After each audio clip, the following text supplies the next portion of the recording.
This is screencast 2 for week 6 of Business Administration 571.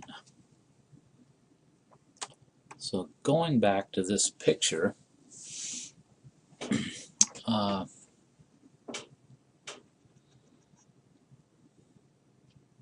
want to point out that the control chart limits for a Six Sigma conforming process are going to be deeply inside the specification limits set by engineering for the associated metric that the control chart is monitoring. In other words, the consequence of that is that if you get a signal, that'll mean you get a point here or a point down here, you may still be comfortably within the specification limits. And so actually the units that you're making, even though your process is now out of control, are actually conforming. A word to the wise, though, it's a warning, and that is, if you get signal, you don't know really where your new mean is. Your chart is just saying you got a problem. So if you say, look, we're running Six Sigma conformance, and because of that, our control limits are really tight inside our spec limits, so don't worry about it. Some people subscribe to that. That's a very dangerous attitude, and it comes from having a comfortable feeling with being Six Sigma conforming, but not really understanding how random variables operate. When they stray, they may stray in a big way, and the control chart is only made to tell you that you have a problem. It's not made to tell you what the new mean is. So there have been some attempts over the years to create kind of like warning zones.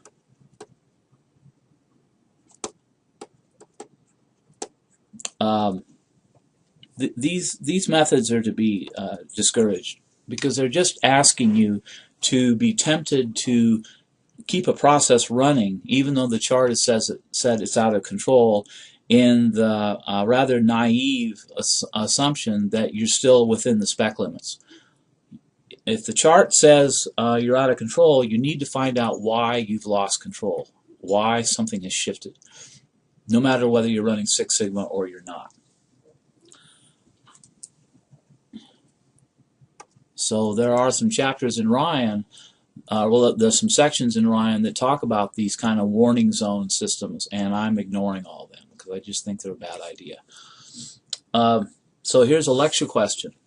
What variable in the associated process FMEA of the production line that you're running this and taking measurements off of a metric that's associated with this production line, what variable in the associated process FMEA must have a large value if a 1.5 sigma mean shift has gone unnoticed?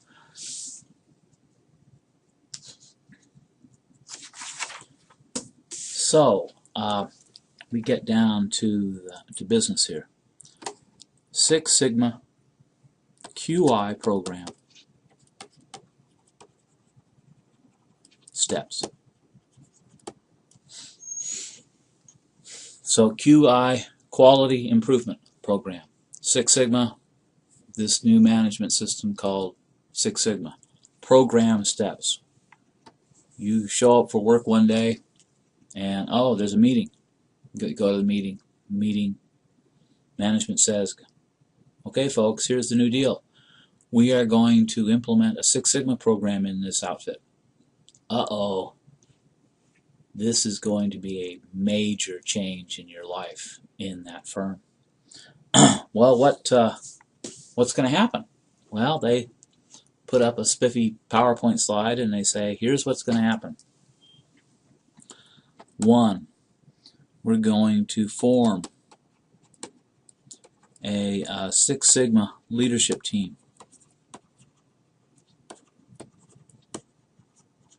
Who's going to be on this? Senior managers.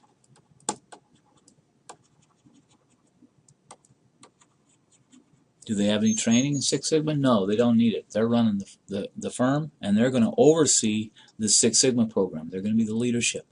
Only senior people are invited onto this team.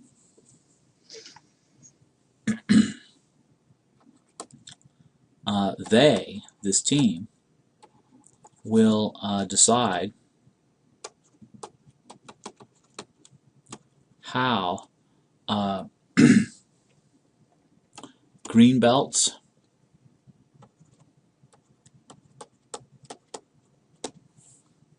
black belts, and master black belts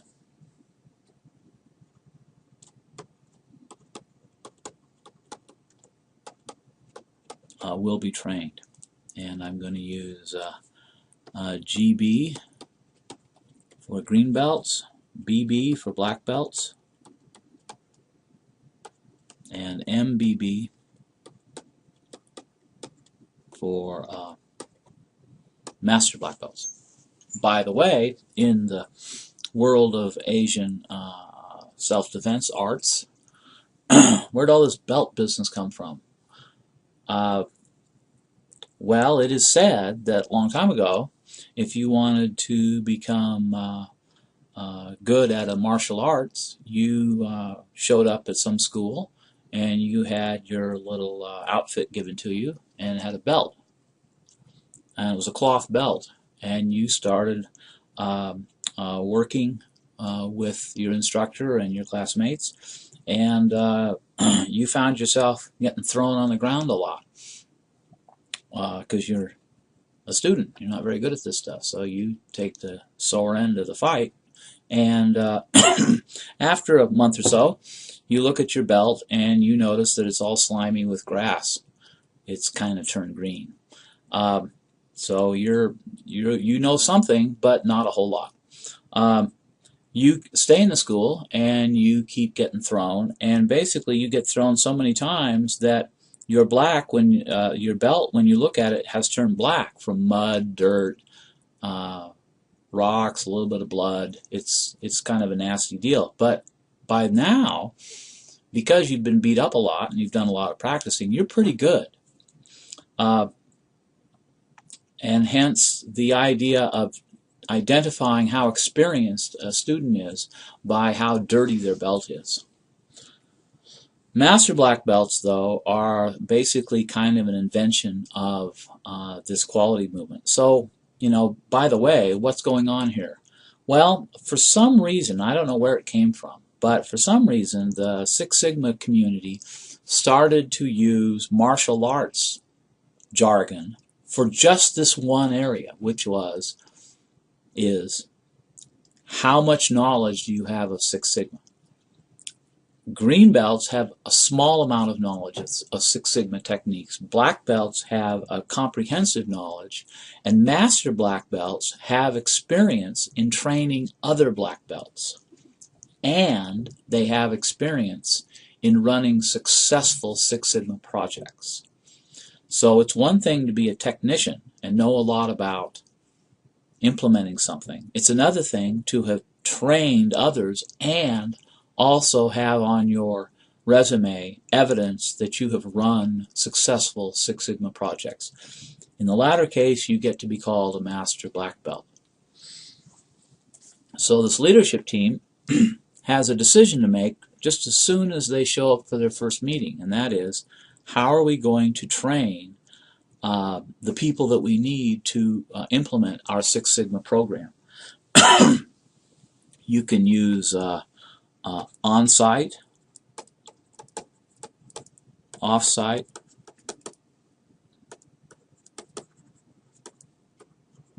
or a mix of the two. Basically, it's going to cost you, though, $4,000 for a black belt course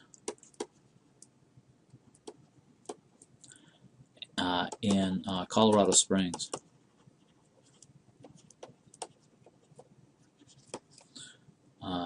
Air Academy.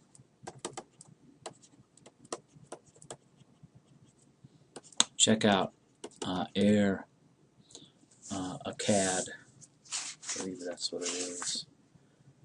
airacad.com. Side note, who uses a lot of Six Sigma? As I think I've mentioned earlier in the course, the Department of Defense. Who's a big member of the Department of Defense? The U.S. Air Force. Where is their officer training school? In Colorado Springs. A couple of professors there had been teaching a lot of quality courses to the cadets, and they decided to start a little side business. They started Air Academy, and all it does is provide training for Six Sigma. You go out there, they put you in a nice hotel somewhere, you know, budget, but upper budget, and you pay them $4,000 up front, and they will sit you in a little classroom and teach you a whole bunch of cool stuff about Six Sigma. Most of that course is statistics. You fly home and you can say, look, I have a certificate saying I passed this Air Academy course on Six Sigma. Most of the world will say, well, you are properly trained because we happen to know that the Air Academy does one of the best jobs of training people. You're thinking, I don't want to do that. I'm just going to go to my local university and sign up for a Six Sigma course and take it, and I'll be Six Sigma qualified. Good luck. There's only about 3 or 4 universities in the United States that actually offer Six Sigma courses. My course has 80 to 90% of what a black belt is expected to know. So successful completion of my course would put you in a situation where you could easily take an official course and get a certificate. It wouldn't be hard at all. So that's the second step. Third step. Leadership team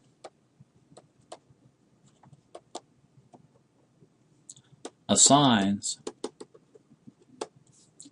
master black belts to key areas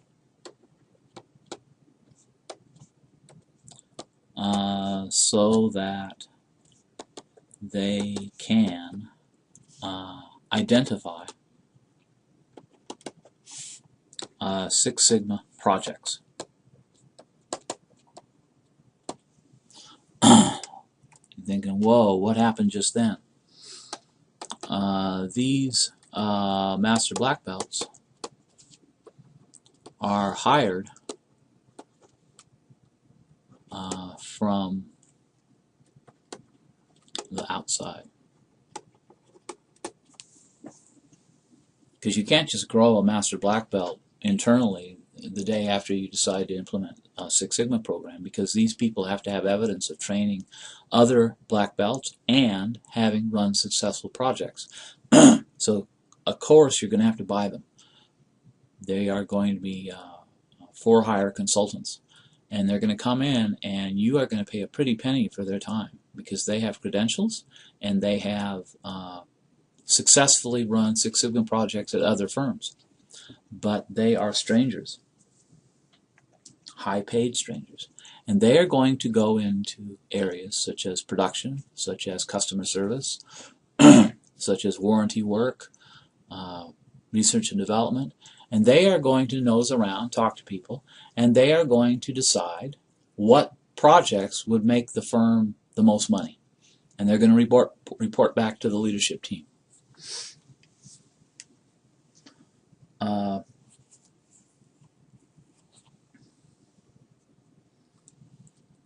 Well, that's 3, so 4. The leadership team provides salary and management authority.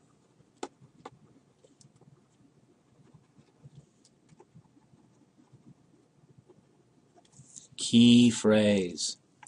2 master black belts to execute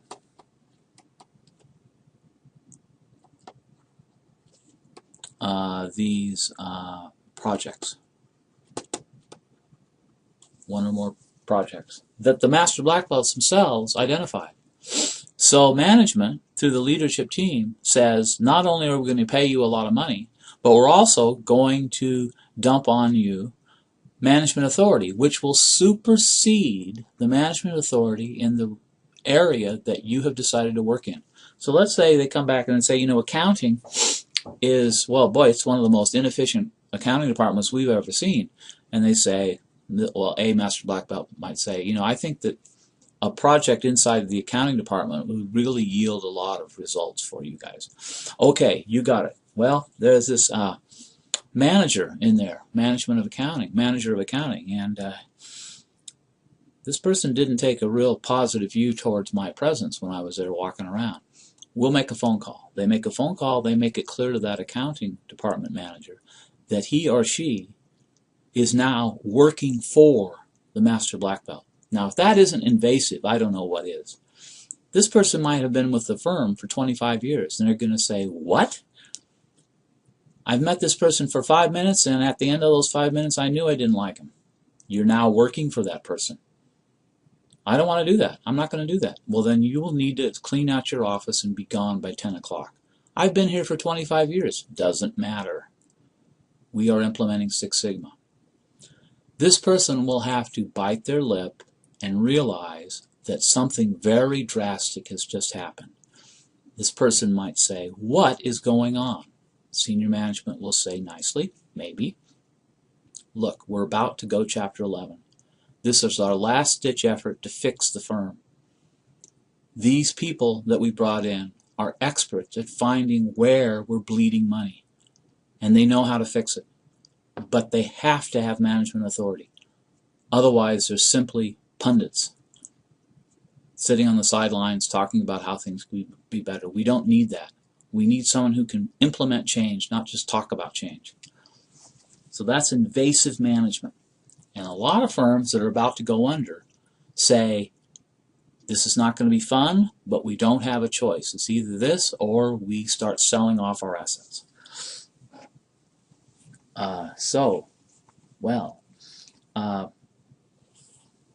Five, green belts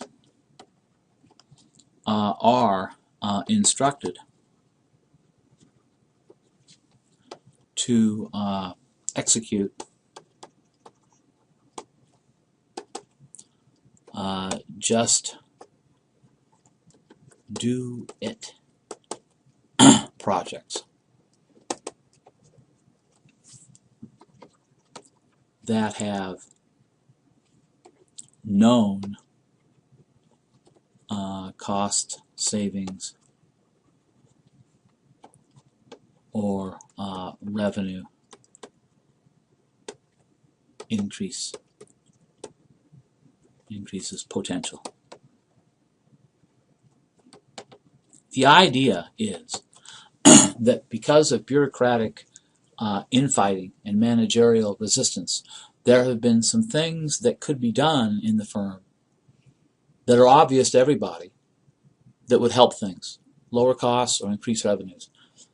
Now that we have an invasive management authority walking in, we can take our lowest trained people and take these obvious things, and these low-trained Six Sigma folks called green belts, they will just implement these over all the objections that have been holding them back. And it's kind of a warning shot to the existing management structure that things will happen and they will happen rapidly. The leadership team sets ambitious timetables for completion of Six Sigma projects. So we're not going to give you all this management authority and money for nothing. We want to see some results. And we're not going to do it because that's why we've paid you Master Black Belt guys to do it. So we want to see these projects completed in 4 months. Master Black Belt says, well, I can't do it in 4 months. It's going to take me 6. And the leadership team says, your threshold of where you can call the shots just ended. We are giving you 4 months. If you don't get it done in 4 months, we are going to say that you have breached your contract and we aren't going to pay you. And look, that's in the that is in the contract. So we suggest that you quit complaining to us and get to work. The leadership team continuously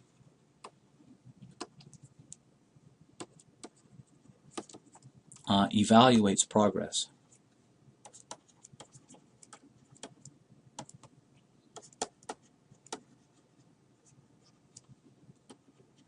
And intervenes as necessary to keep projects on track. What happens when a sports team is returning disappointing seasons?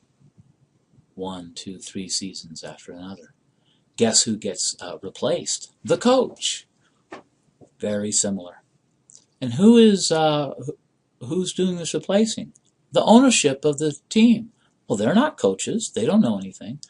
Doesn't matter. They own the team, and they're paying the coach. So if they decide they don't think the coach is cutting it, the coach is gone. It's the same exact thing here. Who says the leadership team should be in a position to do this? They are running the firm. It's that simple.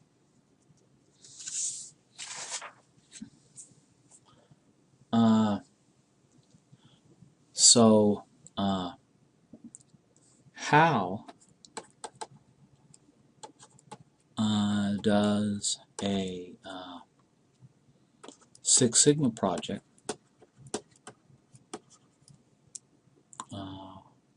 work?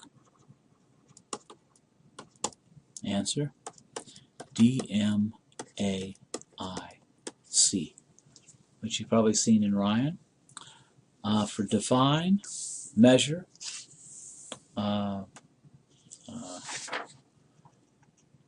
find assignable, analyze opportunities, improve performance, and control performance. But first, what does training consist of?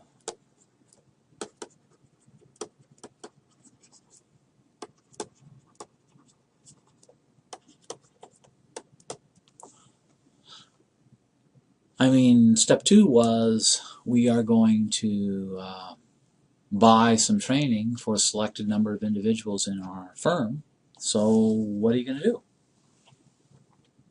With what are you going to get when you pay all this money for this training? Well, for green belts, they're going to learn what the Six Sigma steps are in the program, the DMIC approach to executing a Six Sigma project, working with black belts,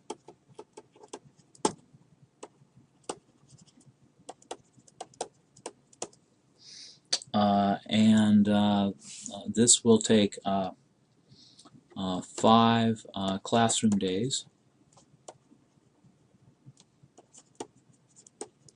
and 7 weeks apprenticeship, meaning you're going to be walking behind a black belt on a shop floor or otherwise other in situ venue, and you will learn from the black belt how you execute a Six Sigma project and what the steps are of a Six Sigma program. But before you do that, you will have sat in a classroom for 5 days, and this is no nonsense. You show up at typically 8 o'clock and you go home at 5, and you have a glass of water in front of you, and you have a big giant notebook with prepared notes, and you have somebody at the front of the room talking to you pretty much for 6 hours. You get a little bit of time for lunch and a morning and an afternoon break. I've been in such intensive training programs, and it's not a lot of fun. But since other people are paying for your tuition, you sit there and you take notes and you learn, because they're going to give you an exam at the end of these 5 days, and if you don't pass it, you don't get the certificate. So there's no cut in class or anything like that. This is serious business, and your job is probably on the line. If you've been selected to go through this program and you blow it off, the training group will have to make it clear to your firm that you did not take it seriously and you didn't earn a certificate. You may have to suffer the consequences for that. End of the screencast.